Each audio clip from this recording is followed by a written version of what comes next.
excited just to see you around the garden. It's the first time I've been here. Like Joe said, I haven't been doing bonsai for very long. I would say I'm going on my 5th year now. But as far as plants, I've been kind of dabbling in plants my whole life, but really formal education, 2 degrees. So I have 1 degree in plant science or horticulture from Cal Poly Pomona down south, and then a master's degree in plant physiology. So I'm sure many of you and collectively everyone else knows way more about bonsai than I do. But I know a lot about plants, but I assure you that I have a lot more to learn than I actually already know. So if at any time I say something that sounds off, just let me know, because we're here to really discuss, right? Okay.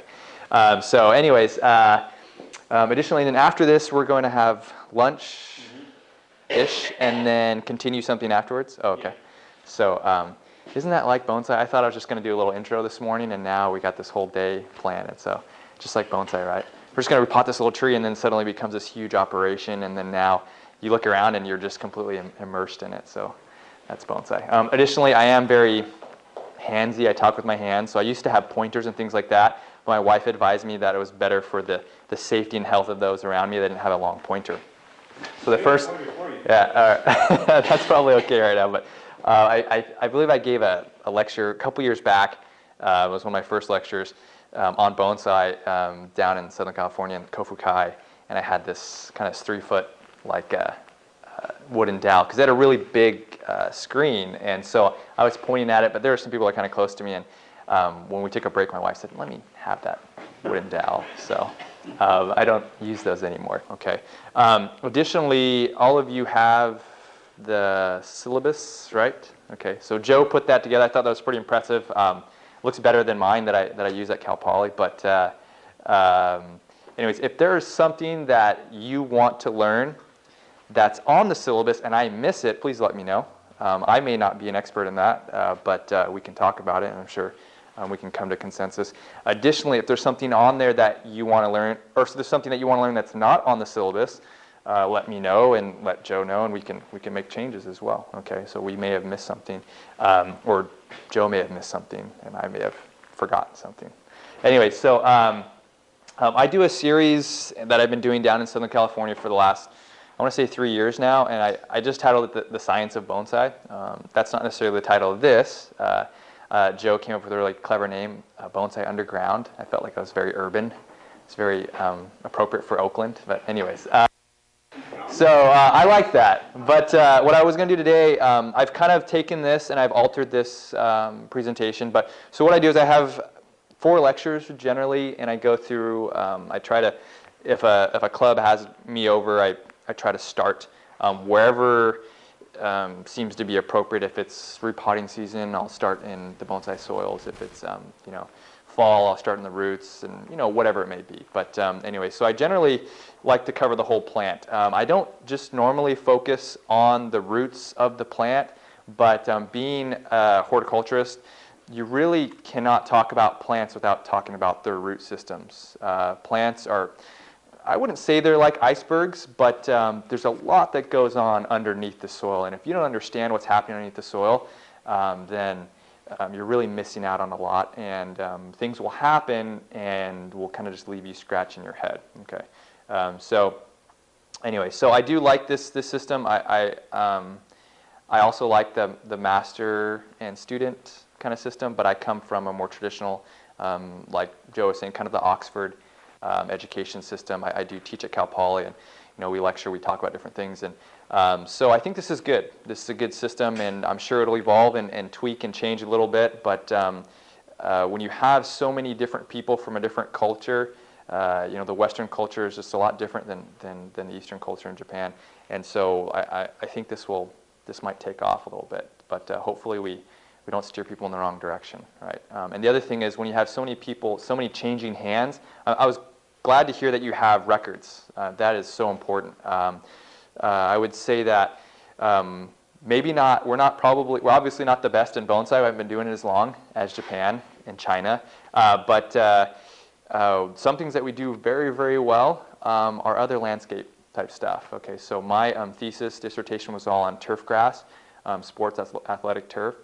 And we do golf courses probably better than most of the world. And there's a reason why, because we've been studying that. There's an extensive science on golf course and turf management. And so, however, if you go to one golf course that looks beautiful and you go to another golf course that looks beautiful and you ask them what they do, completely different, almost completely different practices, night and day, okay? And that has always intrigued me to kind of see that, and I see that rampant in the bonsai culture and community. And everyone, it seems to kind of really wear at everyone, but for me it doesn't really bother me, and I'll tell you why, okay? And I'll get into that a little bit later. So as far as who I am, I'm always the young buck in the room, and eventually that will change, hopefully. But I like being young, it's good. But I actually started off in architecture. So I worked for an architect for about 6 years out of high school and into college. But I decided that I was going to study landscape architecture. And as I got through that program, they focused a lot on art and very little on science. And I didn't think that was a problem until every time I told someone, oh yeah, I'm studying landscape architecture, the first response was, oh, maybe you can help me with my yard. And I just shied away from that. I thought, I know nothing about plants. I can draw you the most beautiful plant that you'd ever want, but what do you do with those plants? Don't ask me, call somebody else. And it wasn't until I took my first introduction to horticulture, kind of landscape horticulture class, that I was like, oh, this is what I've been needing. This is that void that's been eating at me. And I had such a big void for that knowledge to learn about plants that I decided to change my major.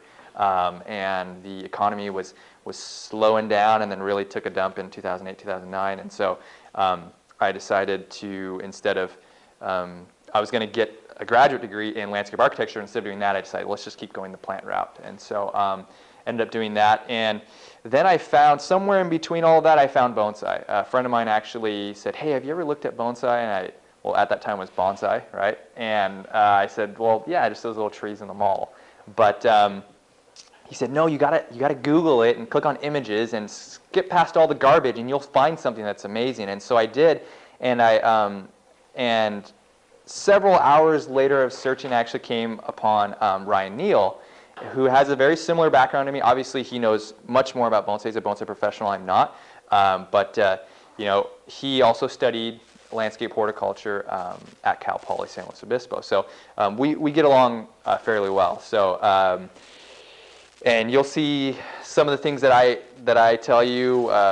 Ryan Neal should say similar things because we have very similar educations and we're very science oriented. But anyways, I found bonsai, and that really helped me to get back to my design side while still utilizing the science. And ever since then, it's just really been a joy for me to be involved in bonsai and do the things that I do. Really quick, my philosophy. So this is something that I developed, I don't know, maybe several years ago, and it's really kind of taken this deep root throughout my life and everything that I do. But there's a quote right here, and it says, the what informs, but the why transforms. Okay, so I want you guys to remember that quote today as we're talking about different concepts, right? Because we're often told what we need to do. Oh, you need to repot this tree this time of year. Oh, you need to decandle black pines in mid-June. Oh, you need to decandle them and leave a little stub and do it flush, or do them on a 10-day cycle. We're all told what to do, but why we do those things is actually more useful than what you're actually doing. Okay, because if you don't know why, you're just kind of a robot, right? And then suddenly, if something isn't exactly how it's always been, if something changes, you're confused, right? And so this is why, to me, when I hear does something differently with their black pines up here than down south or in New York or wherever it might be, it doesn't trouble me that they have good success with very, very different techniques, okay? Because what I try to do is go, okay, well, what are they achieving? All right, and we'll talk about that a little bit. My goal in general is to help people make better decisions, and myself, And hopefully those better decisions will lead to happier trees and happier people, right? When my trees are happy, I'm very happy. I don't know what it is, but many of you can probably attest to this, but I feel like I have this direct feed of my arteries to my trees. When I look out, my trees look unhappy, my blood pressure just really rises and I get really frustrated. And so when my trees are happy, it makes me feel really, really good. And my wife likes it too. Okay, this is what I was talking about, and we'll talk about this throughout the whole time.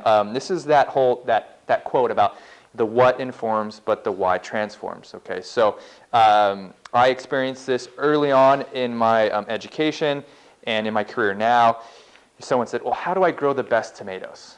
And one person goes, oh, you got to put them in perlite and 80% perlite and 20% peat moss mix, and you got to fertilize them with Miracle-Gro.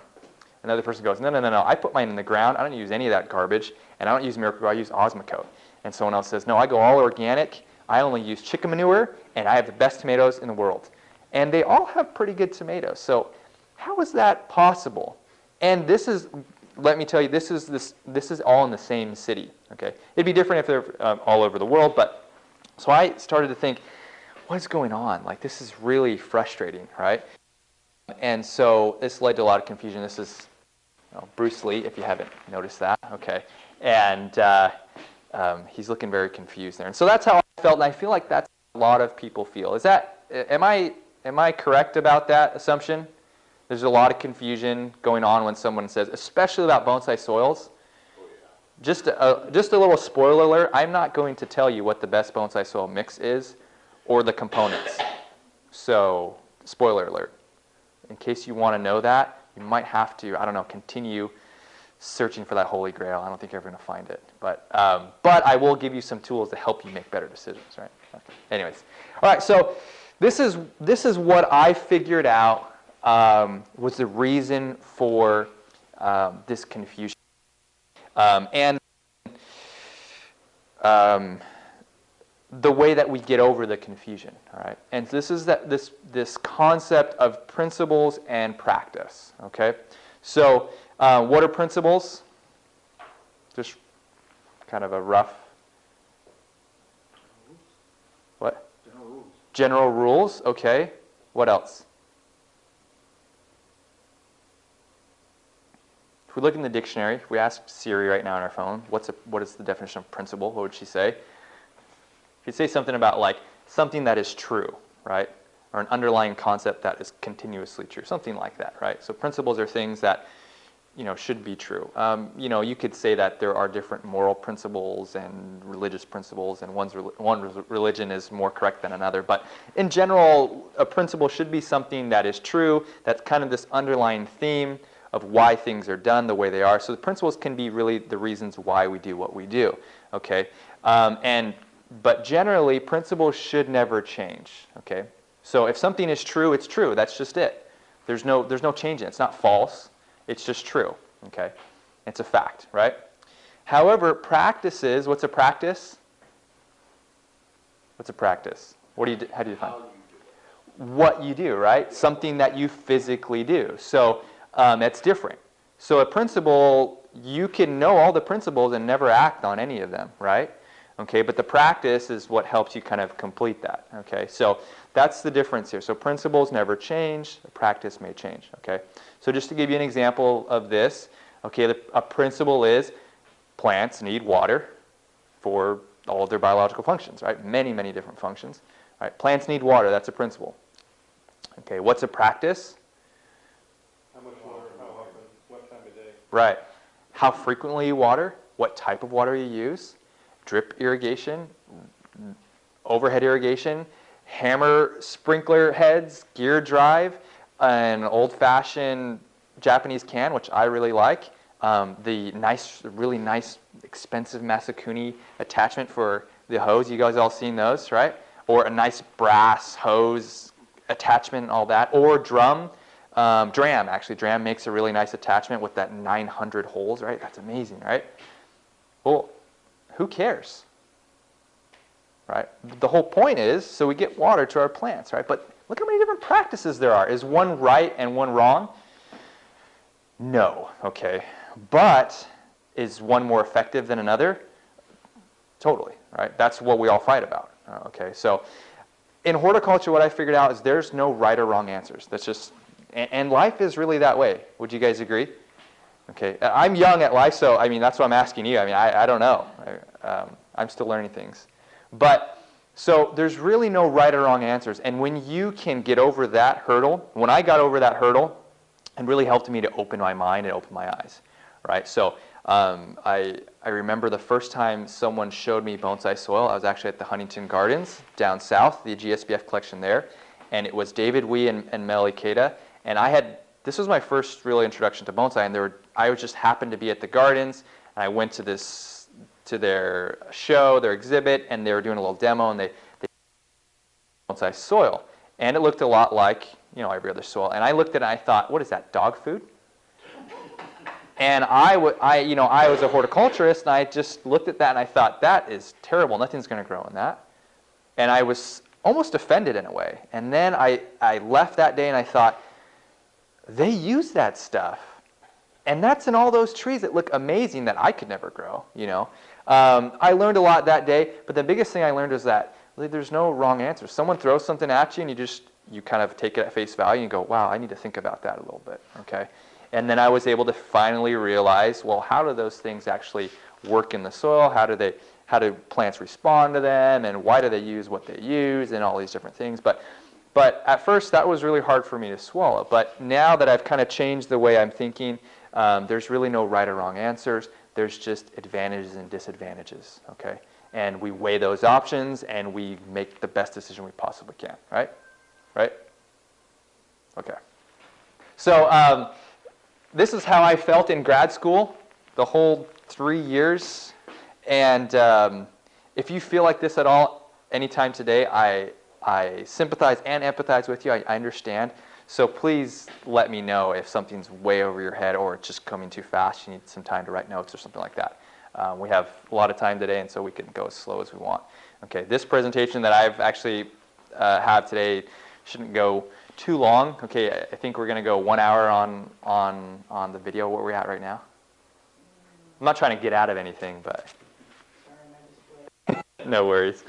We're about 44 minutes. Oh, okay. Okay. Well, anyway, so this presentation will go beyond that hour on the video, but we're going to go probably like another 40 minutes or something like that. That's okay with you guys. Okay. So please feel free to stop me at any moment to explain further, or just to take a breather. Okay. All right. So just a quick little outline. We're going to review a few things that you may or may not know. They might not be reviewed to you. I'm sure they are. Okay. We'll go over a little bit of the anatomy of roots. Okay. We'll talk about optimal conditions for root growth, all right? Really in regards to water and temperature. Let's see what else. We'll talk about repotting versus transplanting. This is not a big issue for many of you guys, but some of the new bonsai people, novice enthusiasts, it's a strange thing to pull out an old tree, several hundred-year-old tree, and cut its roots off. That's very unnerving to a lot of people. Anyways, but you guys have been doing this for a while, so it's not. Okay, we'll talk about why we repot. Okay, we know what we're doing, we're repotting, but why? What does it do to the plant? Okay, maybe a little bit about when, and a little bit about aftercare. We'll talk briefly about soil and the purpose of soil, some optimal conditions, okay, different soil types, a thing called CEC. I'm not going to get into that really in depth today, but that's cation exchange capacity. And there's another one called AEC, which is anion exchange capacity. But you could just say, I don't know, NEC, nutrient exchange capacity? I have no idea. But anyways. All right. And we'll talk about bonsai soil. So you notice how those are two different subjects, soil and bonsai soil? Okay. Because bonsai is not soil. Bonsai soil is not soil. It's it's a medium, right? There's multiple different things. There's multiple medium in the media, bonsai media, okay. And then sometimes I give some references to some other good resources, okay. All right, any questions so far? Okay, So what I like to do sometimes is just kind of go over briefly a few things so that when I use terminology, you guys know where we're at, okay?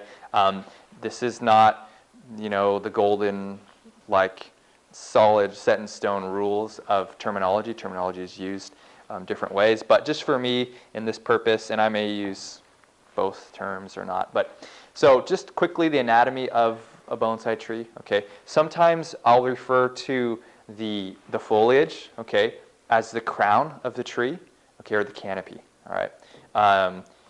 And also sometimes when people or landscape professionals will talk about the crown, can also be referred to as kind of the apex of the tree as well, all right? There you go. The crown of the canopy of the tree is composed of a few things. Okay, there's the apex, there's branches, there's the foliage, and so we kind of start off from the top and work our way down, okay?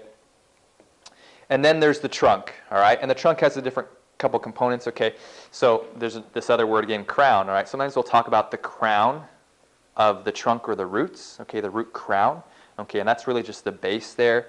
And then there's the roots, which we'll focus on a little bit today, okay? So there's surface roots, which we like to call those nabari, okay? But not all surface roots are nabari or good nabari. But there's really two main types of roots that I'll refer to: structural roots and feeder roots or fine feeder roots. Okay? Any questions on that? No, yes, no? You guys got that? Okay. So if I go through this too quickly, let me know. All right, here's a quick little diagram, little animation. This is kind of a nice little picture to kind of give you an idea of what's happening within the wood of these trees, okay, within the trunk. It's really good to talk bonsai because I can focus on wood, where when I'm teaching my horticulture classes, it's kind of everything. There's grasses, there's herbaceous plants, and lots of different things. But we can talk about wood here, okay? So let's see here. So what do we have? In the center, we have the pith, okay? The pith is really just it's the very, very first branch and kind of extension that tree had, okay, and now becomes this kind of core center. And that exists kind of all throughout the tree. So the pith is elongating throughout the tree as it grows throughout each branch and the tip of the tree and all that, okay? So the pith is really that center there. And then around the pith is what is known as the xylem, okay? How many of you have heard that term before, the xylem?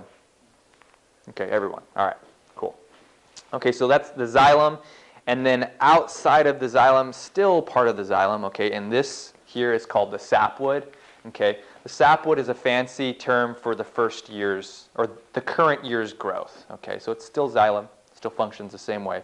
It's just, it's got it's a little bit more active tissue in there, okay? A little bit more water conductance. And then right outside of the sapwood, the vascular cambium, okay? This is the site within the trunk that has all of the meristematic tissue. What does that mean? They're kind of like the stem cells, right? So this is where everything's dividing and all the cells are dividing and growing, okay? Cells will continue to mature and change once they leave that area, but that's where it all happens, okay? When we graft, we're trying to match up the cambium, right? Okay, why? Because if we can match up the cambium on the scion with the cambium on the branch or the trunk, then we're going to match up that meristematic tissue, and that's going to fuse together because it's that tissue is very active, okay? If we miss that, okay, all we're going to get is callus on one side and a dead scion on the other, okay? And then outside of the vascular cambium is the phloem. You guys heard of the phloem? Okay, so phloem and xylem kind of go hand in hand. And then outside of the phloem, that's when you get into the cortex, the cork cambium, really the bark, okay? So quick question, little quiz. Which direction do trees grow? Do they grow outward or do they grow inward? Man, Kathy's good. My students never get that. Anyways, it's a trick question because they grow both ways, right? Okay, they grow more inward, okay? The xylem, those rings continue to grow inward and then build it, but then it grows on the outside. So the vascular cambium, that little green sliver here, okay, it grows here and it grows here, all right? But this outer portion here, it sloughs off eventually as it matures and turns to bark, okay? But they grow in both ways, That's important to understand, all right? Any questions about that? Which way goes up and which way goes down? Ooh, very good. Okay, we got that here. All right, so we have a couple components. So I remember I said the phloem and the xylem actually are kind of go hand in hand, right? Okay, but there's a certain way that they conduct things, okay? So what does the phloem do? The phloem basically transports sugar, energy, okay? Mainly, all right? There are some other things, but that's what the phloem does. Okay, the phloem's composed of many different things, sieve tube elements, companion cells, parenchyma cells, all these different things, right, that you've maybe heard of or haven't. But the real important thing is phloem sends the sugar and the energy around to do a lot of kind of the powerhouse type things of the plant, okay? The xylem does what? Water, okay, what else? Oxygen? Yeah, there's some gas exchange, right? Nutrients, okay? Water and nutrients. Nutrients and water go hand in hand, okay? If you put fertilizer on your trees, they only get that fertilizer when you water them. Does everybody understand that? Okay. It's not exactly true, okay? They could get it after you water, but nutrients have to be in solution for plants to take them up, okay? So other than that, they're just kind of hanging around, volatilizing out of the soil, okay? All right, so Joe had a question just a minute ago. What was that? Which way goes up and which way? Which one goes up and which one goes down? What do you guys think? Xylem goes up and the phloem goes down, okay? All right, I'm going to tweak that just a little bit. The xylem generally goes up, okay? Generally goes up for the most part, okay? When would it go down? Maybe. You guys, dry soil, okay. Coastal redwoods, right? Summertime is the dry season for us in California, right? So the xylem can conduct water both ways and nutrients, up and down, okay. But it's pretty linear, all right?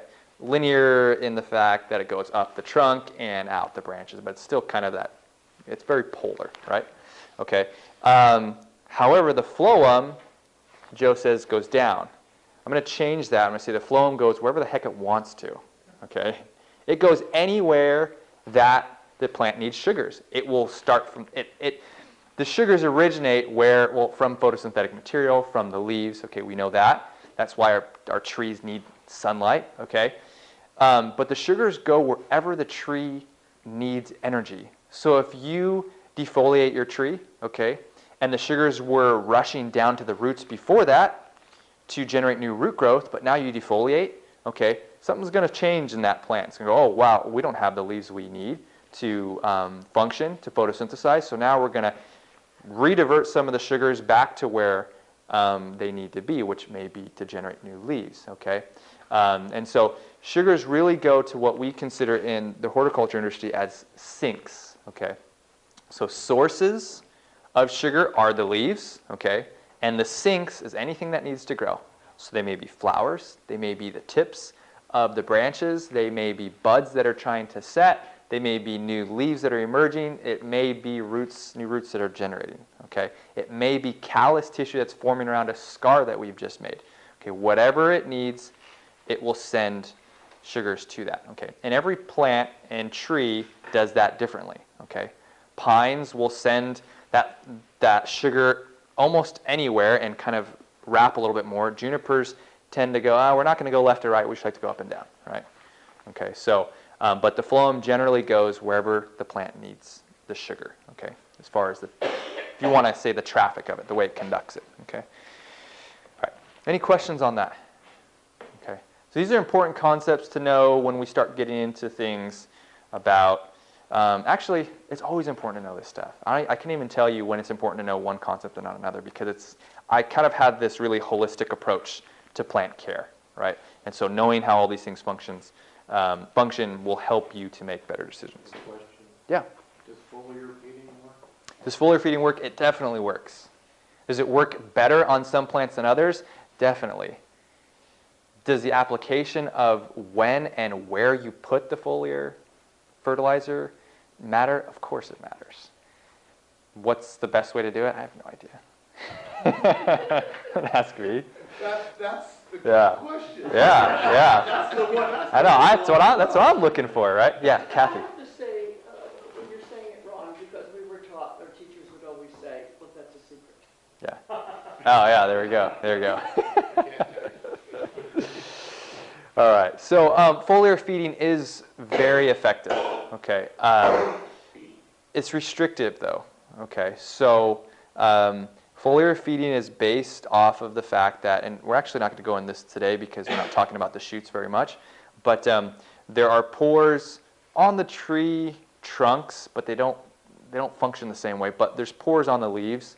Okay, and those are called stomata. Okay, that's the plural, stomata. Yep, stomates, singular. And those pores, okay, they are basically responsible for gas exchange, so moving oxygen out, carbon dioxide in, and also moving water out in the form of a vapor. Okay, and also water in the form of a liquid. If you mist or spray the foliage, it will let water in. Okay, and then also nutrients can come in through those. So those pores are large enough that larger compounds can work their way into them. Not normally large enough to where a bacteria or a virus will work its way into it, but nutrients, yes. Okay, so that's the basis on why foliar feeding would work. Okay, I heard just the other day from someone who's doesn't really deal with juniper, so I just kind of took it at face value, but they said, oh, foliar feeding junipers, that doesn't work. And I was just like, well, you really don't produce junipers. So I don't think that's necessarily true, but maybe foliar feeding isn't as effective on junipers as it would be on a broadleaf tree. Okay, I like to think of broadleaf trees as kind of, they're like the sports cars in the auto industry, right? They're very fast, very quick. Okay, but then they take a break. You got to take a break. They're the sprinters, and the conifers, evergreen trees are kind of more the marathon runners. Okay, the big trucks. They take a while to get going. Once they get going, they really do a lot of work, and take a while to slow back down as well. Okay, anyway, so foliar feeding really depends on the when you feed, the species, and how you feed. Okay. Pines and junipers have stomata kind of all around their foliage. Maples, other broadleaf species have their stomata underneath the leaves. So if you're foliar feeding a maple and you're just misting it from the top, you're really just feeding the roots because all it's going to drip down to the roots. If you're trying to get that, you really need to kind of get a really fine mist and get it underneath the leaves. And you don't want all of it to run off. You want it to stay where it needs to be. And you want to apply it at the right time of the day when their stomata are open, which is generally early morning. Okay, there's a couple different things that trigger the stomata to open and close. Okay, but early morning is a good time for that. Late evening, I would say probably not a good time for that because there's a lot of other things that are happening in the plants. Any other questions? So, yeah, foliar feeding is good. Okay, and there's other reasons why you would use it. All right. Okay. Is it the best way to feed your plants? I don't think so. Right. It's kind of like a Band-Aid. It works for a little while. Okay. All right. So just a little review. How do plants grow? This is important to remember. What do they need? A couple things. Water. Okay. What else? Sunlight. Air. Okay. What specifically in the air? Okay. They do need oxygen, but I'm going to ask you where. What were you going to say? What do they need in the air? Carbon dioxide. Okay, carbon dioxide is what they need for photosynthesis, right? Okay, why would they need oxygen? Or what part of the plant needs oxygen most? The roots. Okay, roots need oxygen. Why? Okay, we'll talk about that a little bit later. Actually, we'll talk about that. Yeah. Okay. All right, so this is what they need. Okay, so it's important to understand this is how plants function. This is what they need. Then we can move on and build a good foundation. Okay. Let's see. I didn't actually have a slide on this here, but it's important to know this is what plants need. However, okay, nutrients are not the plant's food. Okay, the plant's food comes from these three things. Okay, and plants are autotrophic, meaning they feed themselves. More specifically, they're phototrophic. Phototrophic. They feed themselves through light. Okay, through a process called photosynthesis, which converts light energy into chemical energy, which is sugars and all that jazz. Okay, but these three elements here, okay, are essential to photosynthesis. If you do not have water, okay, you will not be able to fix the carbon from the CO2. Okay, if you don't have light, you will not have excited electrons to be able to work all of those other processes. Okay, if you don't have air, you got nothing to make sugars out of. Okay, so they're all important. Okay. And then the nutrients are important there too because they actually make the structures that actually perform photosynthesis. Okay, all those different components that actually move and shuttle those elements, light, excited electrons, air, CO2, and water, H2O. Okay. So today's lecture is really on roots, right? Okay, so what about these roots? We rarely see them. Roots are something that are rarely studied. Let me put it this way. Roots are not studied as much as above ground tissue in plants, even in the scientific community. Anybody know why? Not sexy. They're not sexy. It depends what you're into, right? You don't see them. Okay, very good. An old professor of mine said, "Oh, it's because it's dirty work. No one wants to get dirty." Okay, and that's really true, especially when you're dealing, like Joe was saying, a lot of science is on the landscape. How many people are going to go dig into the roots of a landscape tree? Very few. Okay. So there's some good literature on roots, but not as much literature on roots as there are above ground shoots. It's just more difficult to analyze. It's more difficult to get data. Okay, it's very easy to say, oh, let's do something to a certain tree and let's cut out the leaves and then let's analyze those. Well, when you analyze roots, you got to kill plants, and so it makes it not as cost effective either. And I think, at least this is one reason why I haven't done a lot of research on bonsai trees, because I don't want to kill any of these things. We want to keep these alive, right? And unfortunately, science involves a little bit of sacrifice there, and I just haven't been willing to sacrifice some of my nice junipers. But anyways, so that's one of the reasons why roots aren't always studied as much. Okay, but we do know some things about roots, obviously, and I'm going to get into this. Is actually the root tip. All right, and the reason why I'm talking about the root tip is because this is where it happens. All right, this is where the party happens, down under the soil, right there at that little interface. Okay, we have a couple different areas here. Okay, this is the root cap. It looks kind of like a helmet if you flip it over. How many of you remember that movie Coneheads? Okay, good. When I tell my students stuff like that, they're like, "What?" And but I'm so glad you guys remember that movie, at least. So anyway, so that's, you flip it over, it looks like a cone head, right? That's the root cap. What does the root cap do? Well, the root cap actually helps protect the root because the root's not growing through air, which has very little resistance. It's growing through hard aggregate matter, okay, or soil, and so it needs some protection. So what the root cap is, it's really just a helmet, okay? And so it's composed of many, many cells. Okay, it's several layers of cells thick, and it's pretty narrow. If you look at other textbooks, there will have a little film down here, and I believe it's called, I want to say Musagel, but I think that sounds like a product that you would like, I don't know, a lubricant. It sounds weird. Anyways, but it's like substance and helps to actually lubricate the root as it goes through, because eventually these cells would break and slough off, right? So this is the root cap here. Okay, there's a reason why they want to protect this root cap, okay, because right behind it is this area of cellular division. Okay, this is actually what we call the root apical meristem. It's RAM, R-A-M. Okay, and this is where all of the cells divide. Okay, all of that meiosis and mitosis, all that stuff that we learned in school. Okay, this is where it's happening, at least here in the roots. And so they are dividing here, and so it has to protect that. You cut this off, okay, it's going to take some time for it to regenerate new meristematic tissue, okay? So this is the area of cell division. This is the area of elongation. So once those cells are created, okay, they elongate a little bit. This is what we call the maturation zone.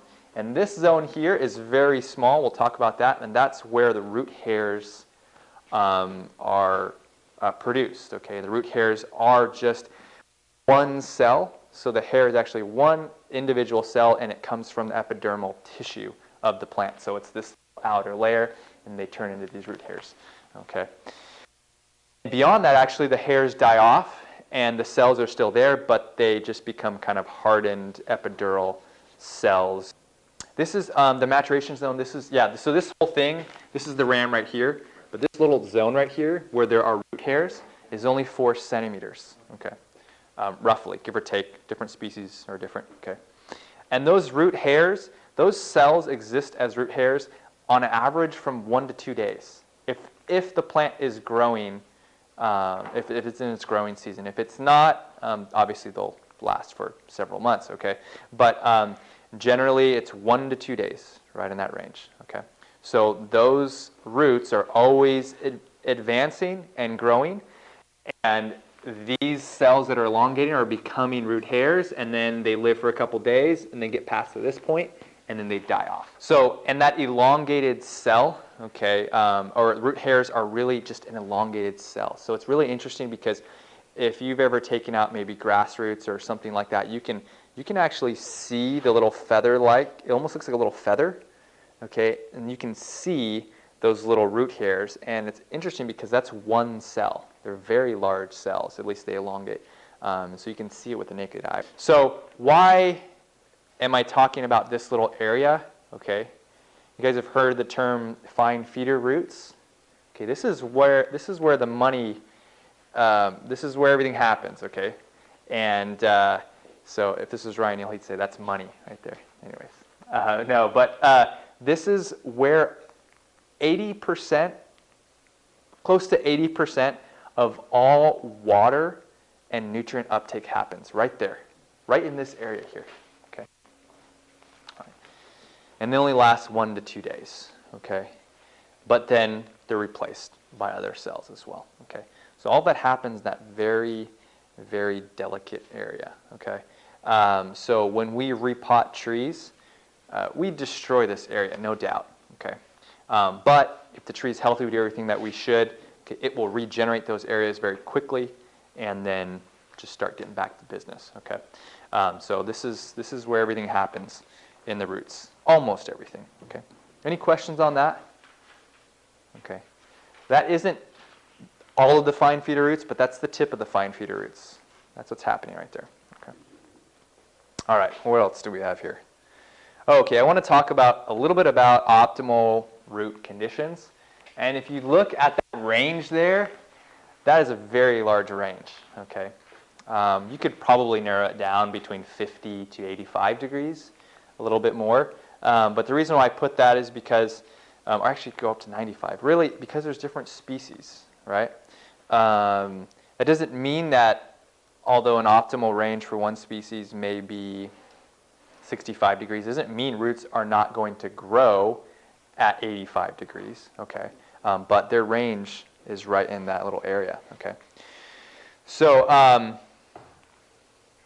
their optimal range, sorry, I kind of said that differently. So their temperature range is between 43 to about 95 degrees or 90 degrees for when they're going to be growing, okay? But their optimal range when they're going to grow the most, okay, is right in here, okay? So most cool climate species, okay, temperate species, their roots are going to really thrive between 50 to 65 degrees Fahrenheit, okay. Warm temperature species between 70 to sometimes up to 90 degrees, okay. So ficus, they really love that warm weather and they'll take off, okay. So, but every species has kind of a really good time to grow, okay. Once you get below 55, 50 degrees Fahrenheit, most everything stops in the plant, okay? Biological activity stops in the root zone, and therefore the roots cease to grow as well. Okay, but it takes quite a bit for the root zone to get down to that temperature. Okay, I think generally it takes about 40-degree air temps for the root zone to get down that far. Okay, with it. I think this is why a lot of trees die, actually, or some trees die, because maybe we know what their optimal root temperature range is, and we're not monitoring it, or we're not altering it. Okay, how can we do that? Does anybody have an idea? Yeah, Kathy. There's not getting the word right now, one of these laser things that you. Yeah, a little infrared. Infrared thing. Yeah. And I used to tell people to use those little kitchen temperature things, that you use in a meat thermometer. Yeah. Meat thermometer is the best way to do it. You can actually go to a few different, not garden centers, but you can go to, I think there's Ewing Irrigation, John Deere Landscape, a couple different places, and you can get these soil thermometers. Guess what they look like? Meat thermometers, right? They're just meat thermometers. They're a little bit longer. Maybe they're like 8 inches, but they're meat thermometers, okay? So that's the best thing to do.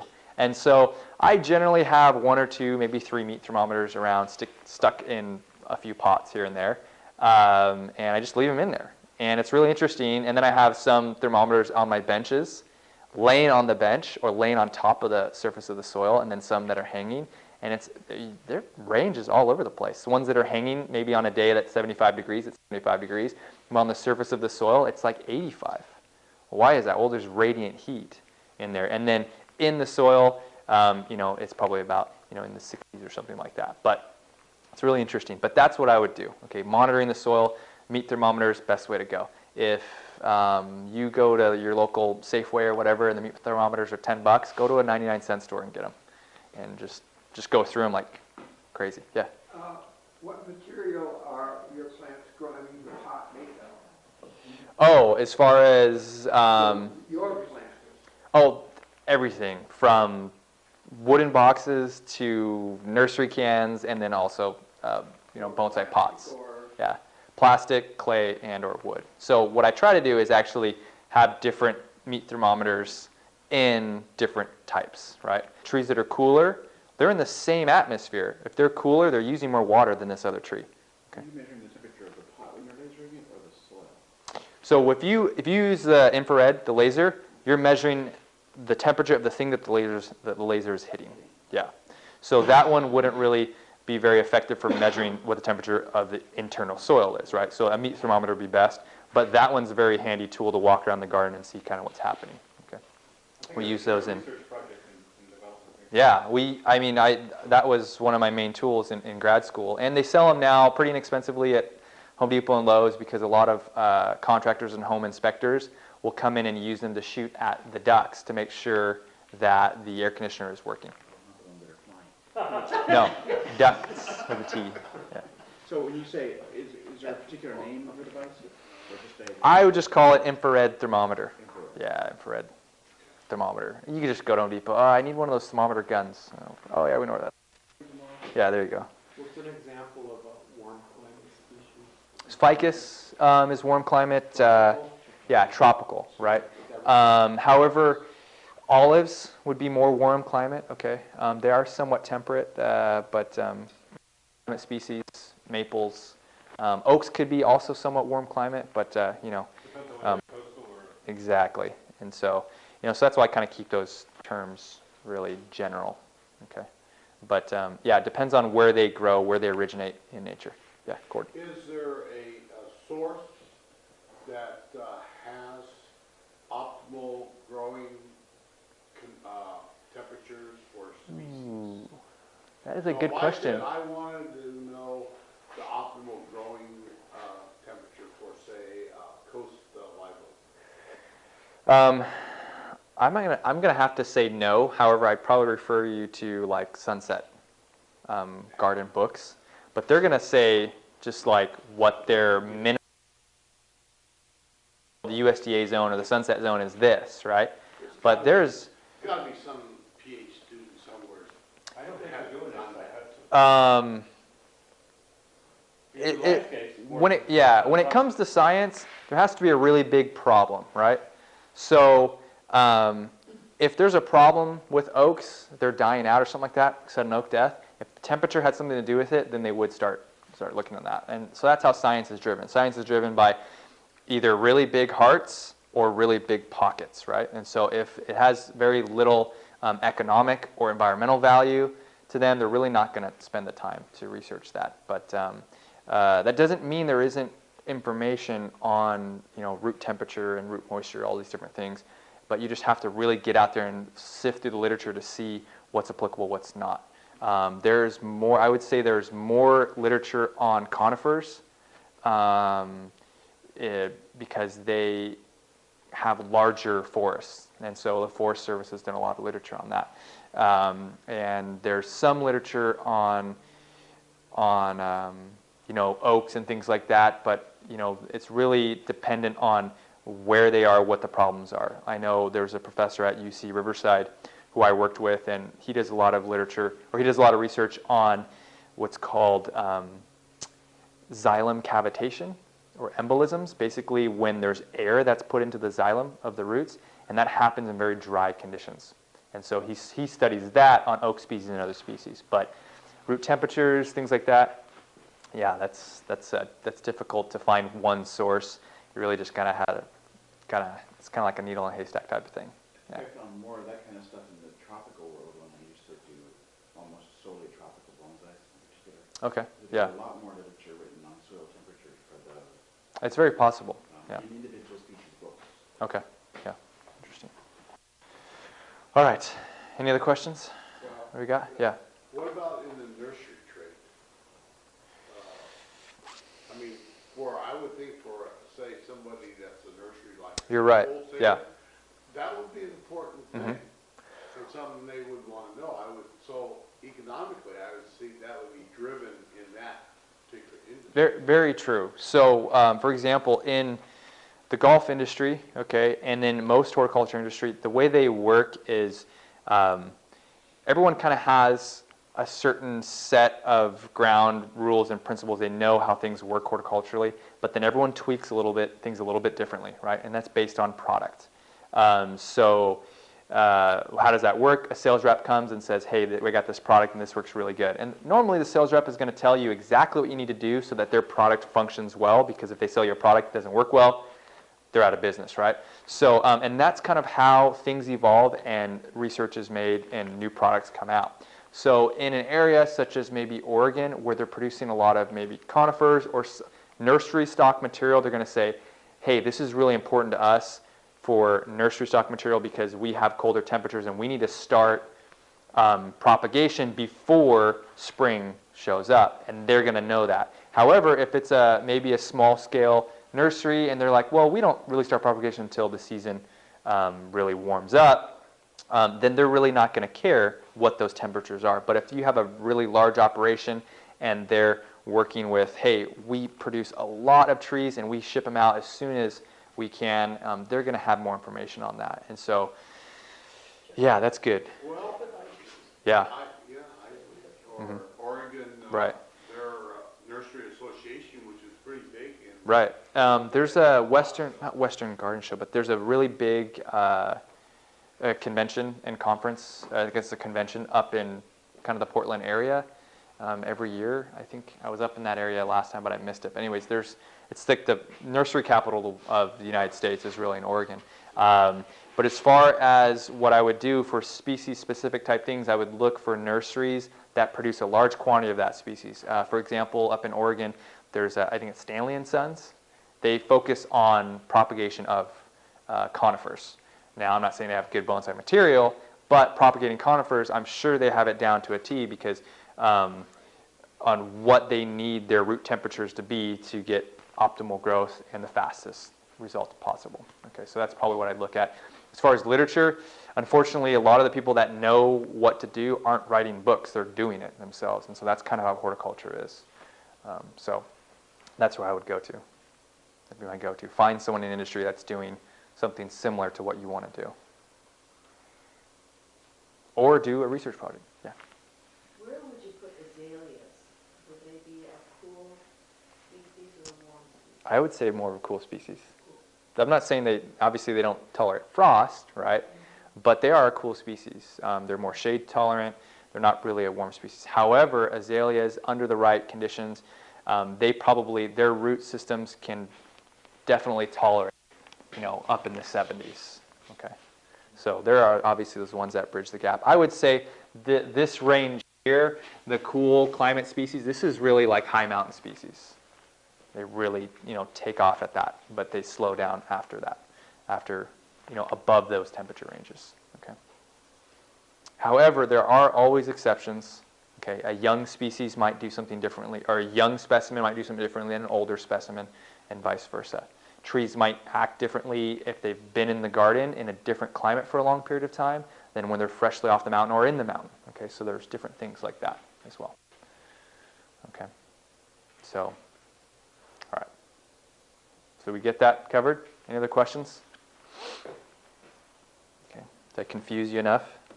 I'm really good at like dodging questions, right?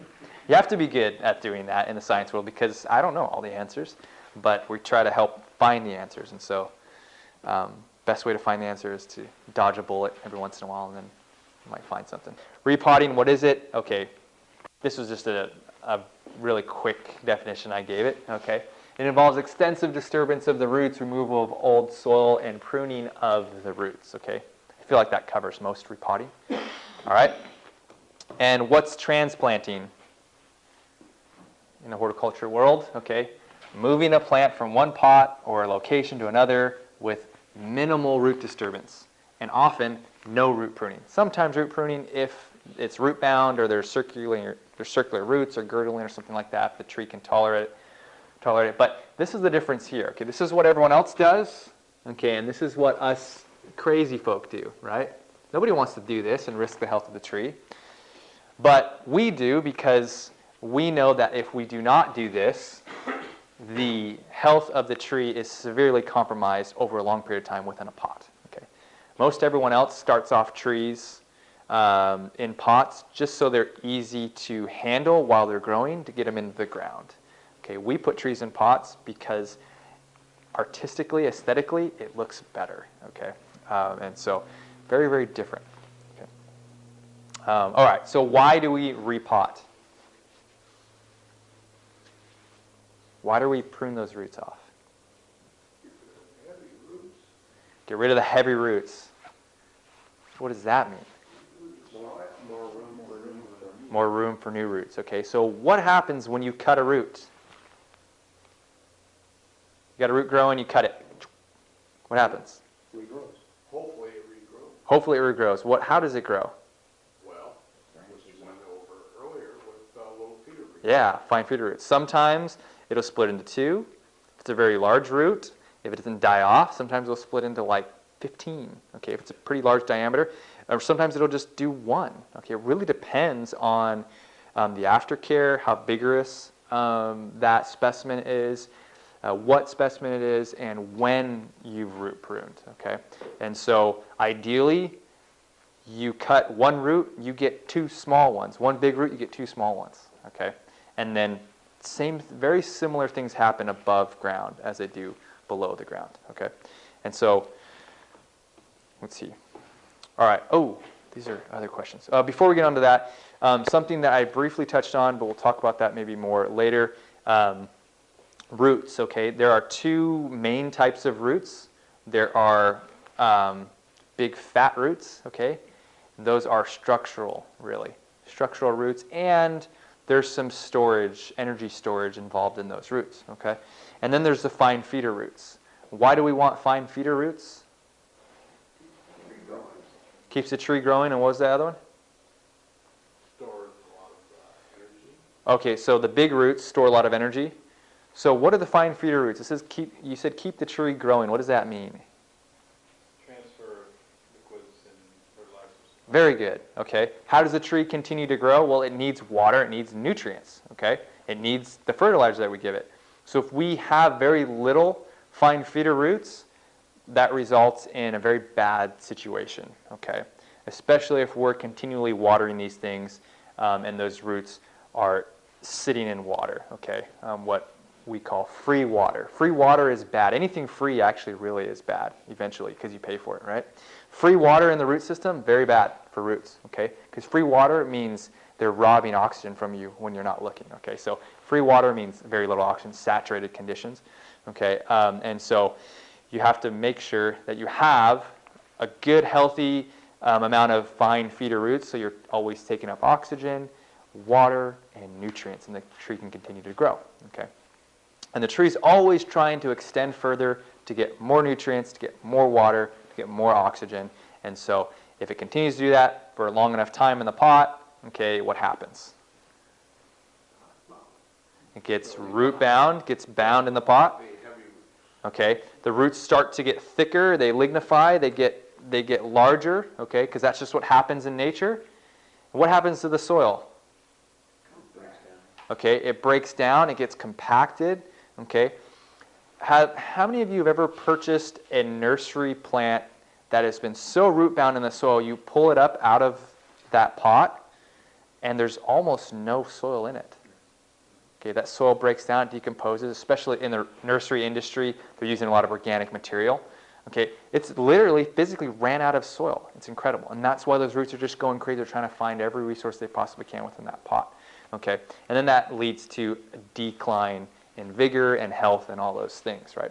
And so in bonsai, we want that tree, although it's very old, several hundred years sometimes, maybe 50, maybe 60 years, we want it to look very old, but think it's very young, right? We want it to think that it is very young and very healthy, and the way we do that is to get these fine feeder roots, okay? I wish we were like trees and plants. If I didn't like my arm, if it was bugging me, I just cut it off, and I grow a brand new one. How great would that be? It might be a little tweak to one side, but I just cut it again and get it going this way, right? You can't do that. Okay, so why do we repot? You guys said, well, for fine feeder roots. We cut these big roots to get fine feeder roots. But really, what does that do? That really increases vigor, okay? But someone also mentioned it gets really root bound, and then that soil gets compacted, or there is very little soil, and it's just all roots in there, okay? So we do it to increase soil porosity, okay, so that water can drain through the roots, not just around them or outside of them, okay? So water infiltration is really important, okay? That's why we repot these trees, okay? Let's see. All right, and we had mentioned this as well. Okay, replace those big fat roots, those structural roots, with fine feeder roots. This is why we do it. Okay, and no one mentioned this one yet, but I bet you Kathy would have. Okay, for artistic reasons.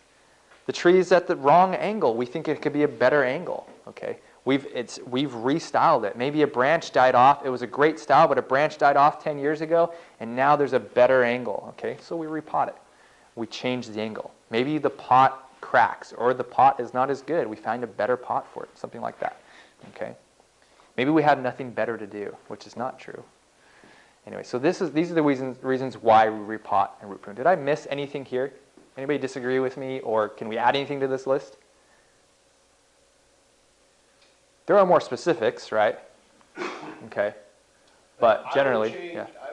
The last one, change planting the ankle, I'd say artistic consideration. Yeah, that's good. That's broader. Yeah, definitely. Brings in.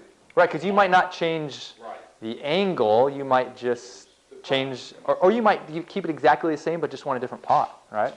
Or you might just change the front, something like that. Yeah, very good. What else? Anything else? Yeah, we'll see your moment. I forgot what it was now. Sorry, Kathy. A couple other things when I start talking about it. Yeah, and so Kathy will go over this, right? So I just want to kind of briefly give you guys, kind of get the blood flowing, right? Get everything. Also, things like rot control and bug control and all that. Yeah, there could be. Okay. Yeah, weed control. Oh goodness. You guys have problems with that clover, oxalis, little clover? Gosh. We have people that used to roll it. Yeah. I mean, I think if you're looking at companion plants, right? It is the companion plant to coast redwoods. Does everybody know that? They grow like crazy in that area. But just the worst weed to have. It's just terrible. And then you go to weed it and those seed pods shoot off things. I've gotten one of those seeds in my eye before and not very happy. Okay. So yeah, there's a lot of reasons why. Okay. Let's see. What did I do? Actually, I didn't do that. I had some root aphids or adelgid infestation in some of my trees this year. I didn't repot them though. I just treated. I just did a root drench for those trees, but I could have if something else, if something like that. Okay. All right. Okay. Any other questions about that? Okay. Very brief, general, but we covered some of the main topics. Okay. This is what I think is probably one of the most important topics in bonsai that gets very little attention. Why? Because this is what we do when we go home. So we don't do aftercare in a demo. Someone doesn't bring a tree up here and say, this is how we take care of it, and we missed it or fertilize it. That's not a very exciting demo, right? We want to see a tree transformation. But this is the most important thing for bonsai because this is what we spend the majority of our time doing, caring for the tree. Okay.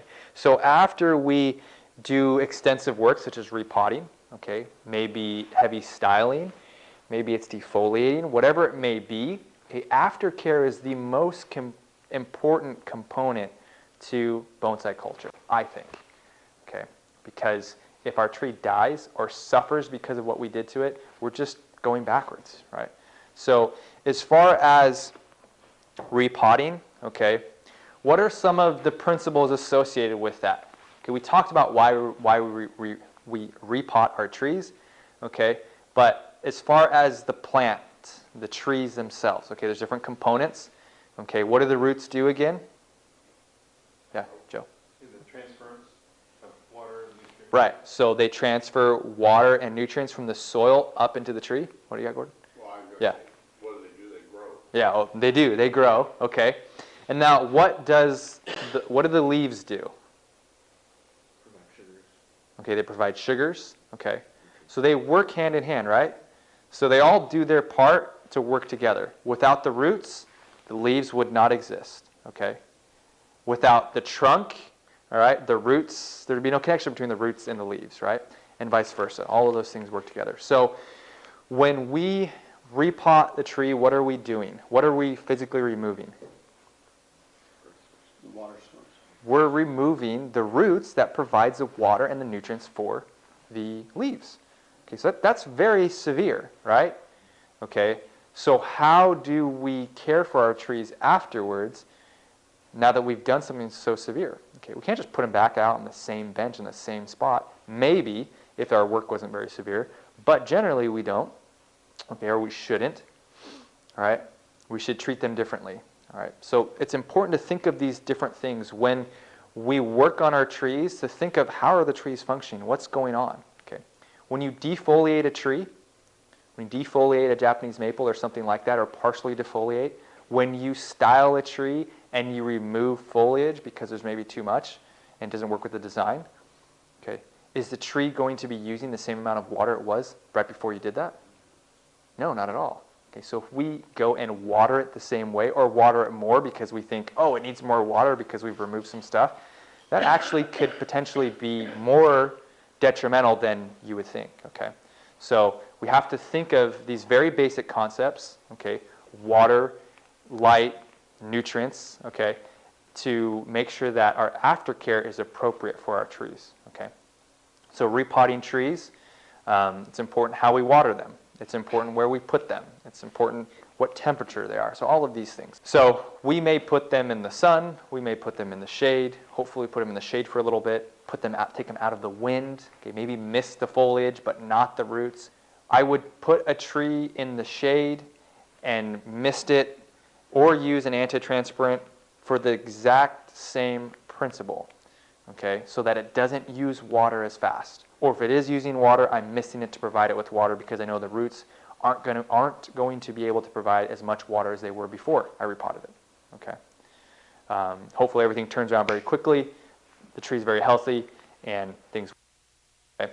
But These are just practices, but the principles are the same. So you can apply this to many different trees. If you think about it, oh, the tree, water, it needs water. I just remove some of the foliage, or I remove some of the roots. Okay, what do I need to do to make sure this all balances out logically in the plant? Okay, and then also you can kind of make sense of why some people do certain things and do not do other things. Okay, let's talk about soil. So soil, what is soil? It's the dirty stuff, right? Okay, what's the purpose of soil? Why do plants grow in soil? It holds the nutrients in the water. Nutrients, water, what else? One more thing. Holds the tree up. Holds a tree up, structural support, okay? So horticulturists many years ago, they realized, okay, water, nutrients, structural support. What if we support the tree? What if we support the plant? Sweet, we can get rid of soil. Hydroponics was born, okay? Very quickly. All right, so there are these different things, right? So it's important to realize that, okay? So soil is the source of water for the plant, okay? Source of nutrients and structural support. Is structural support as important in bonsai as it is in the landscape? No, not at all, okay? So, I mean, there is a little bit of that, but we wire our trees. You should be wiring them, at least, to the pot, right? Kathy makes sure of that. We wire them down, we support them, okay? But this source of water and source of nutrients. Well, couldn't we just dip them in water? Yeah, maybe. But water has to be applied to the plants a certain way. There's a certain way that water functions within the soil that allows plants to take up nutrients and to continue taking up oxygen as well, okay? We'll talk about that a little more extensively tomorrow and maybe a little bit today as well, okay? Let's see here. All right, horticulturally or naturally, there are three real types of soil, three general types of soil, and they're really based on, I would say, particle size, okay? And I can probably say that very few of us, if any of us, use these in our bonsai, with the exception of clay in the form of akadama.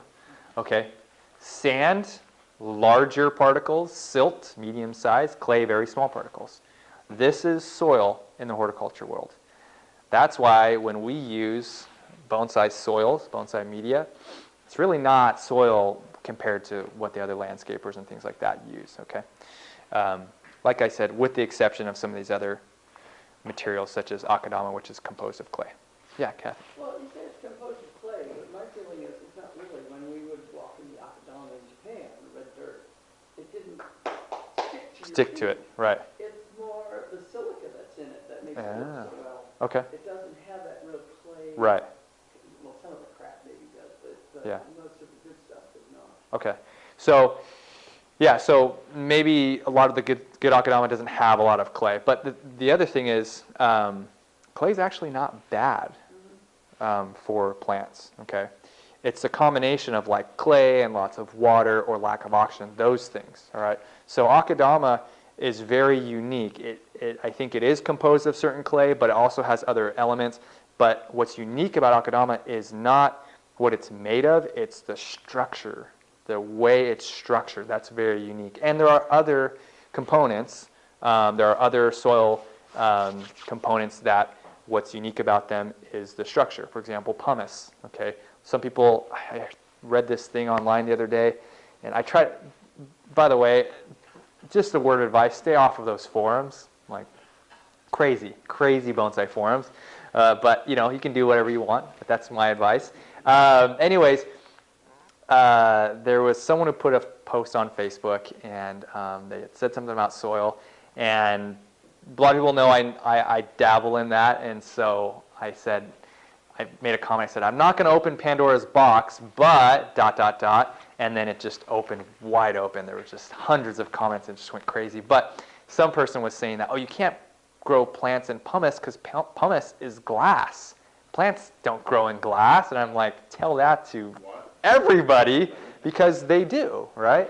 Well, maybe if it was in a different structural form, plants couldn't grow in it. But the way that pumice is structured because of the volcanic processes or whatever else, it becomes a very good media for plant growth. Okay, and perlite, very similar. Okay, very similar media, very different though. Okay. We're going to briefly touch on this, but cation exchange capacity. Okay, why is this important? Well, many of the nutrients that that plants need, okay, they are in the forms of cations. What is that? I believe that's negatively charged. Is that correct? No. Positively charged? Okay, very good. See, our professor right here. There you go. Cations, positively charged. Calcium plus plus, 2 plus, right? Okay, so positively charged ions, okay? So cation exchange capacity. So the majority of them are. However, some of them are negatively charged, okay? Nitrate, right? NO3 minus? That's anions. That's an anion, right? Very good, okay. I'm not a chemist, but I do know. Okay, so like I said, it's really this nutrient exchange capacity or ion exchange capacity, right? There are positive nutrients and there are negative nutrients as far as their charges. Okay, so different soil types or different things in general have different capacities to hold on to these nutrients, okay? In general, in these types of soil, these horticultural soils, okay, or these natural soils, clay holds the most nutrients, has the highest cation exchange capacity.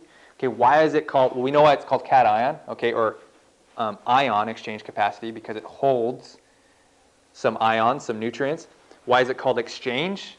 Because it has to give them up. If it holds on to them and never gives them up, it does no good to the plant, okay? That's like giving a bank your money and you never get it back. What good does that do you, right? You got to get something back in exchange, okay? And the capacity, how much is it going to be able to do, right? So clay has the highest cation exchange capacity, then silt, and then sand is very little, okay? What has a higher cation exchange capacity than clay? Does anybody know? It's not up here. Carbon?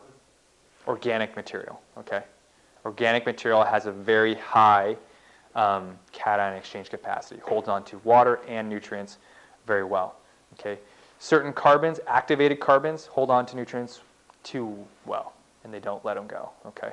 So, but organic material, so that could be in the form of many different things. Could be bark, could be sphagnum moss, could be peat moss, could be whatever, but organic material. We'll get into bonsai soils a little bit, but I want to show you this. This shows up in almost all horticultural textbooks right here. Okay, this is a diagram of what is considered ideal soil conditions for plant growth. All right, this is what would be considered field capacity in, I think this is a loam soil, okay? So a loam is a mix of sand, silt, and clay, I think, right? And there's different percentages. So 25% ideally should be air, 25% should be water, and then the other half should be solid material, okay? So 25% gas, 25% liquid, 25% solids, or 50% solids, sorry. My math is wrong there, okay? So, but generally, at least in a loam soil, 5% of it's organic, and then 45% of it is inorganic. Sand, silt, and clay is inorganic, okay? Akadama, pumice, lava, all inorganic, okay, not organic. Okay, so these are ideal conditions. Okay. I have not tested this, but this would be a good thing to test. I have a feeling that bonsai soils, a good bonsai mix, achieves this very rapidly. Okay, this doesn't happen in most soils very often. It does happen between irrigation, between rainfall events, things like that. Okay, so this is after all of the gravitational water. Once gravity has pulled all the water out and the water that's left behind in the soil. This is the best time for plants to grow, right then. Okay, so I have a feeling that this happens more frequently in bonsai soils than it does in landscapes. Hopefully, at least. Okay. All right. There's my bonsai soil. Actually, that's Peter T's. Looks like dog food, doesn't it? For people that cat food, maybe something like that. Akadama definitely does if you're not used to seeing that. Okay. All right. And like I said, I don't maybe we will open Pandora's box tomorrow, or definitely when Gordon talks about bonsai soil mixes. Okay. But just kind of briefly, I wanted to mention a few of these different things. Okay, Akadama, we know about that. Okay, surface mine, natural occurring, granular clay-like material. Maybe not all clay. I have no idea what it really is. I got that off Wikipedia, so hopefully they're right. Doesn't matter what it is. Okay, but agricultural pumice. Okay, that's a mined volcanic rock. And then there's calcined clay, which I believe that product Turfus, it's called Turfus MVP. I believe that's considered a calcined clay. Not a big fan of it as of late. And then there's crushed lava, okay, which is also known as scoria. Okay, and so all of these things are utilized in our bonsai soil mixes. Sometimes there's other things, more organic material and other things like that, and we'll talk about those a little bit more tomorrow. But the whole point of using these soils, okay, is to achieve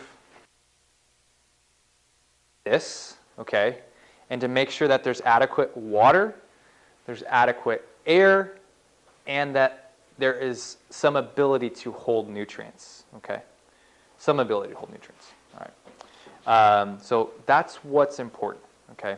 And then when you realize those things, you can start tweaking your soil mixes for different species. Maybe one species needs more water than another. Maybe you just don't like to fertilize as much, so you need something that holds a lot of that fertilizer in the soil, okay? Whatever that is. And so you can tweak those any way you like. Yeah. No, I think Akadama, it's the same, it's a clay-like mineral. Right. But the better quality Akadama is a harder pellet. So Yeah, it doesn't, really crush it with your fingers. Yeah. it doesn't flake off, but it's still clay. Clay is Yeah. just size designation. Right. Yeah, I mean, anything. Can be Exactly. clay. Anything could be clay, right? If you break it down enough. Yeah. Right, Yeah. You break it down enough, it'll stick together, right? Yeah. So. So it is a clay-like mineral, but there are different grades. And the Right. really cheap stuff that we get sometimes, we should stay away from. It's really soft and you can You just don't break know it. until you touch it. Exactly. Usually it's baked. Okay. So it's important too, when we're talking about Akadama and other things, it's important to understand that this classification here of types of soil, that's a textural classification. So that doesn't mean that it's like clay is a certain mineral. There are lots of different clays made of different minerals and sands and silt. And there's also structural classifications. So many healthy soils, at least in agronomic soils, they have healthy soil structures where they make these soil colloids, okay, which are these little aggregate pieces, which are very similar to the shape of Akadama or pumice or something like that, okay, and that's a healthier soil. If it just breaks down these fine particulate matters, there's very little water and gas exchange that's happening between that, and so it's important to know that although, like for example, Akadama might be clay, it's not the clay that's so important in the Akadama, it's the structure and how well it holds that structural integrity over time, okay? Or how well it doesn't. It may be very likely that Akadama is so good not because it holds its structure, maybe because it slowly breaks down its structure and helps to mature with the plant roots. I don't know, but that's just a theory of mine. But it's important to kind of differentiate the two. There's texture and there's structure, okay? And they both play a role. Structure is more important than actual texture because you can have, like you said, you can have a certain texture of soil, but if they're structured into good components, then they could still provide adequate water, nutrients, and gas exchange to the plants. We're actually going to open up a can of worms right now, but tomorrow we'll get into a little more in depth on water movement in the soil, how water moves, how water functions, what water's good, what water's bad. Not like what type of water is good, like salty water and fresh water. More like how the water is classified based on how it's in the soil. Okay, like some water is considered, like I said, free water, and some water is unavailable or hygroscopic, which is not available to the plants, things like that. So we'll talk about that a little bit more. And then we'll talk about how that relates to like soil particle size, which is really interesting. But anyways, this we're going to get into that right now a little bit, but not too much. How many of you are familiar with this concept here, this capillary action? This little diagram demonstrates it pretty well, or this little picture, right? So basically, what is capillary action? Okay. In these larger tubes here, all right, basically the smaller diameter the capillary or the opening, okay, the greater the force against gravity, right? So the smaller the pore space, especially in the soil, the more that water can move against gravity, laterally and vertically, okay, or up, all right? But generally, water just moves the way gravity, works it, which is down, okay? So that's generally how water works, okay? So this capillary action basically means this, okay? Smaller pore space, greater force, water moves and holds within that pore space even smaller, okay? Gordon had actually mentioned something to me. He said, when we're in our break, he said, Ryan, do you know why clay has a higher cation exchange capacity, holds more nutrients than sand? Well, it's based purely on the fact that clay is smaller. The smaller your particle size, the more surface area you have. And so Gordon reminded me of that, and that is exactly true. And the same concept holds true with water, okay? The more finely textured your soil is, if you have a very fine clay soil, okay, it's going to hold water a lot longer and hold more water. Not only longer, hold more water and hold it longer than a very coarse soil, okay? That's why if you see some of these, if you, I don't know, get into a garden center or somewhere where they have a plant in a very clay soil, a bad soil, you can water it and it stays wet for several days, okay? That's because of that fine particle size. Or if you get a bad akadama or just some soil that's broken down, when you water it, it'll stay wet a lot longer, or appear to be wet, because it really is. It's holding more water. And the whole reason of that is because of this capillary action and that increased surface area. And water likes to hold to that, right? So there are two main characteristics of water, which it actually acts on their polarity, which is what? What are the two main characteristics of water? How they act, how water acts? You may know? It holds together, right? What's that called? Surface tension is one, but that's something that happens because of these, okay? So it adheres to itself, which is cohesion, right? So cohesion, and then it does what? It moves, okay, but it also sticks to other things, right? So that's adhesion. So those two forces, cohesion and adhesion, are what keeps water in soils, okay, and what drives the direction in which water moves within the soil, okay, besides gravity, all right? So gravity is the first thing that happens. Water moves with gravity, and that's the other, okay? So anyways, this concept here is the reason why finer soils hold more water, okay? If you put a large tree, okay, or let me ask you a question. How many of you, when you, or especially, let's say here in the garden, when you do shohin-sized trees, do you use a smaller particle size for that soil? Yes, okay. Which is good, which is fine. But something that actually Ryan Neal mentioned to me before, when we have a shohin-sized juniper and we have a very large juniper, are their fine feeder roots any different in size, in diameter? No, it's the same tree. They're exactly the same. This other larger juniper might have larger structural roots, but the fine feeder roots that we're trying to get, they're exactly the same. Okay, so theoretically they can grow in exactly the same soils. All right, but why do we put shohin trees in a finer mix? Well, it's not because their roots are smaller. It's because their pots are smaller. They're possibly more shallow. Okay, they dry out faster, so we put them in a smaller mix.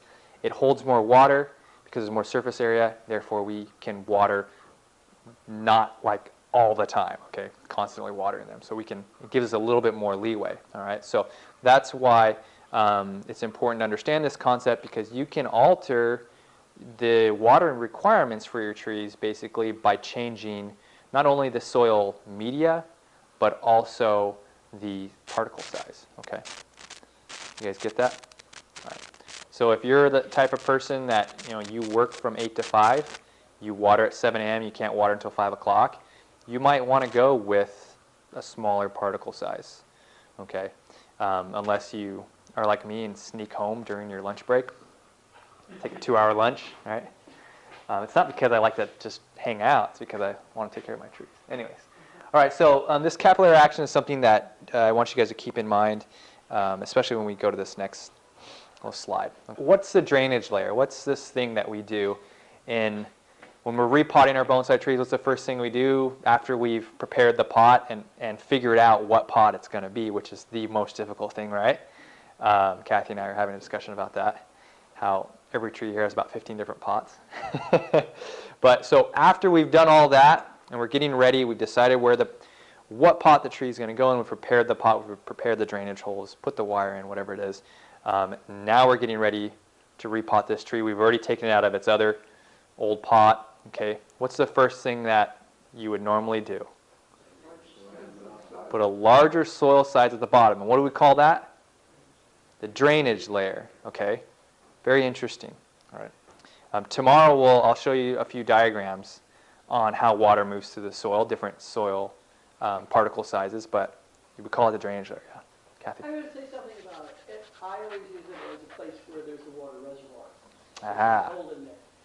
The reason we usually use what I call oversized soil in the bottom layer is because the wonderful people that sell the soil many times will dump the bags of this big stuff they can't get rid of on anyone else, and they'll donate it to us, and so we have to use it. Yeah.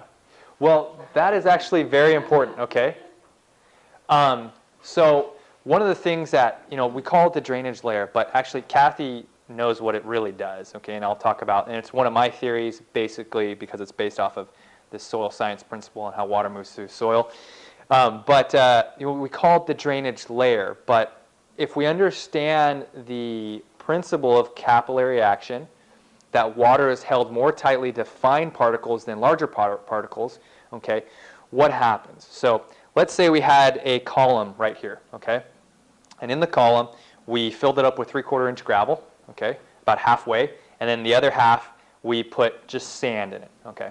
And we took, 2 liters of water, poured it in there, and it starts to drain through the sand. What happens between the sand and that larger gravel interface? What happens there?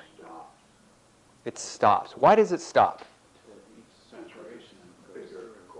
Because those bigger pore spaces, okay, do not have as much adhesive strength, okay, or what do I say? The forces in that larger pore space, the energy or the forces aren't as great, okay.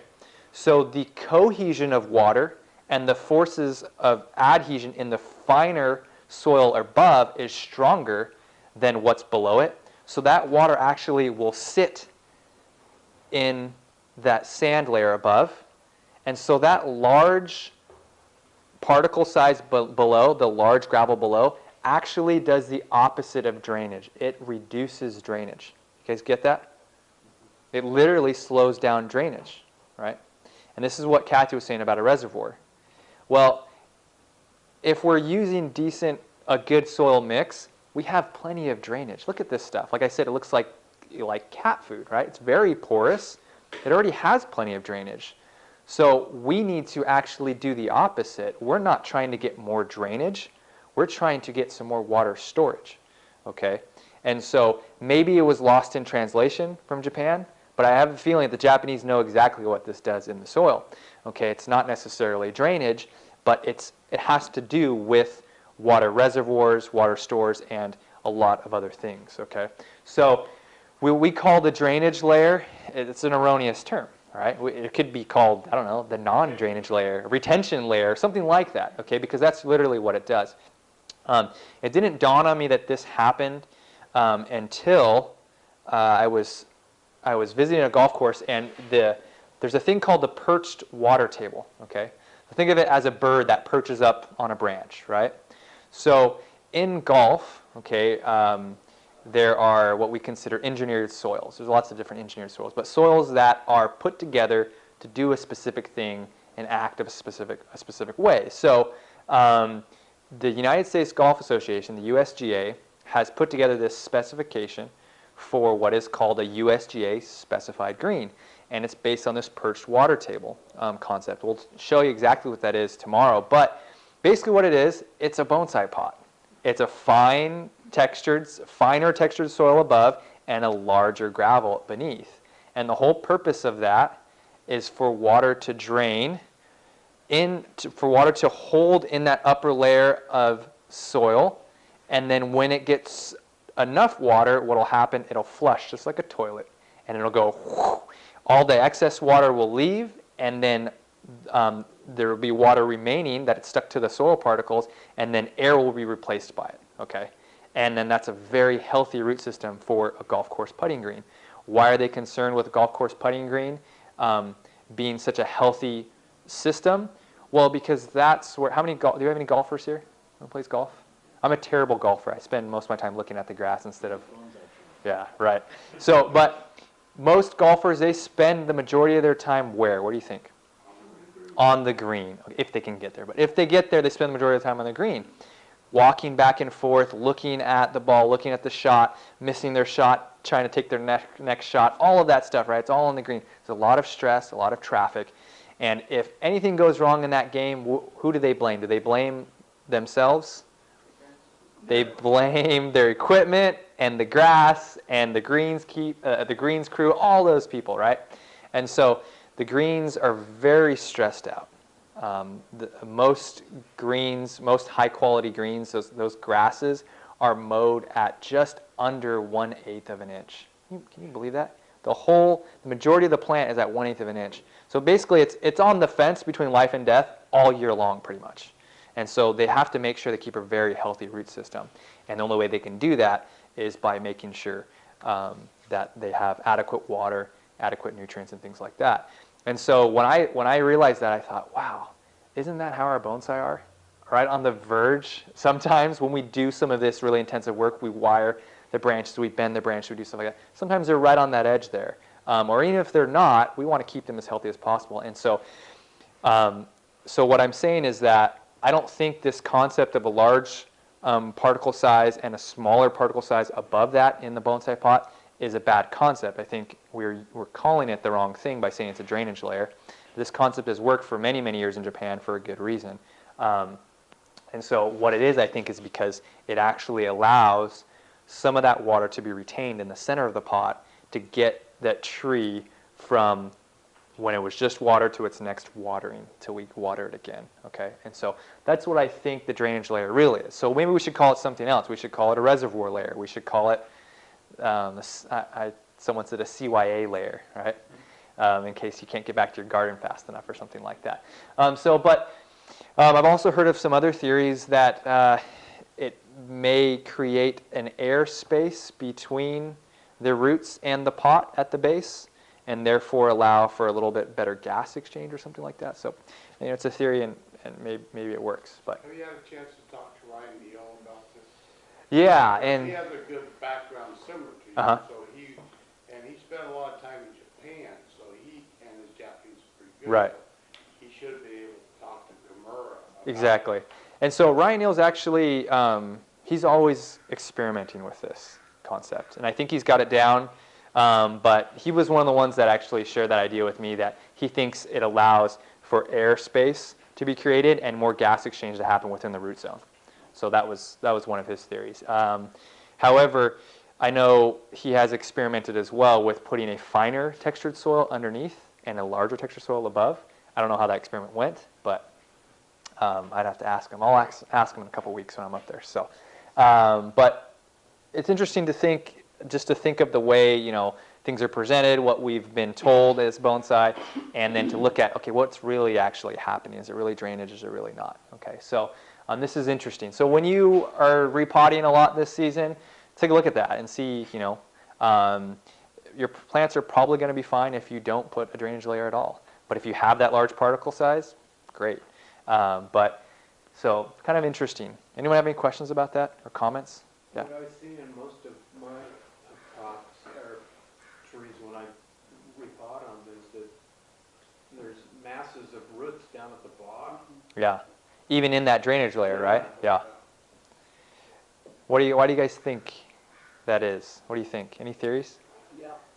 Yeah. What do you got, The Kathy? feeling is most of the time it's because they're not watered enough and the top layer dries out too Ah. fast. What's the first layer that's going to dry out? The top is always going to dry out, right?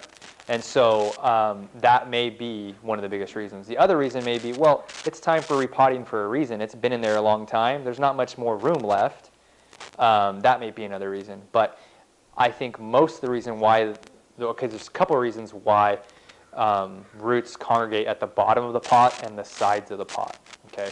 There's most water at the bottom of the pot, because the top dries out fast enough, and the warmth, okay? So that, remember that optimal root temperature, it's going to happen between the interface of the pot and the soil, okay? This will also grow out rather than growing in, so the natural inclination is to go Correct. as far as they can out. It's very common for roots to grow out, down, back under, and then sometimes kind of back in. And a lot of times you might see that when you're repotting your trees. There's a lot of roots on the sides and the bottom. As you work those roots out, you look in, and there's just pretty decent soil in the center there. And that's just kind of how trees do that. And in the nursery industry, a lot of pots are, some of these production pots are actually going, especially with smaller seedlings, they're going to these square shapes, because that prevents, for some reason, when a root hits a flat surface, it takes a little bit longer for it to turn, or it will divide and then turn into two roots. But if it hits a circular surface, it just keeps going in a circle, and it will girdle eventually. But anyways, and then they'll also, because they can store more pots in the same space if they're square. But there's a lot of things that happen with the way that these roots grow. Okay. So let's see. Any other questions? Yeah. All right. So think about that drainage layer, and we'll talk a little bit more about that tomorrow and about water itself.